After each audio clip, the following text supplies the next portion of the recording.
নীরব রাতের কান্না আমি ভিড়ের মাঝেও হারাতে জানি।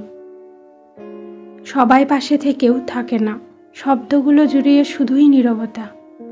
চোখে চোখ রাখে না কেউ, হৃদয়ের কথাও বুঝে না কেউ। ভিড়ের মাঝেও নিজেকে একা লাগছে, হাসির আড়ালে চোখ আজ কান্না লুকাচ্ছে। চারপাশে আলো, তবুও অন্ধকার। মনটা যেন পথ হারিয়ে আজ বেকার।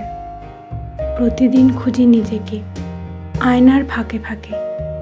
নিরালায় বসে জিজ্ঞাসা করি, আমি কি অদৃশ্য কোনো প্রাণী? কেউ নেই যে শুনবে সব কথা নীরবে, যে না বলা কষ্টের ভাষা বুঝবে। একাকিত্ব এক নিঃশব্দ চিৎকার, যা কেবল অনুভব দিয়েই বোঝা দরকার। তবুও বাঁচতে হয়, হাঁটতে হয়, নিজের ছায়াকে সঙ্গী করতে হয়। এই নিঃসঙ্গ পথের প্রান্তে একদিন আশার আলো জ্বলে উঠবেই কোনো না কোনো দিন।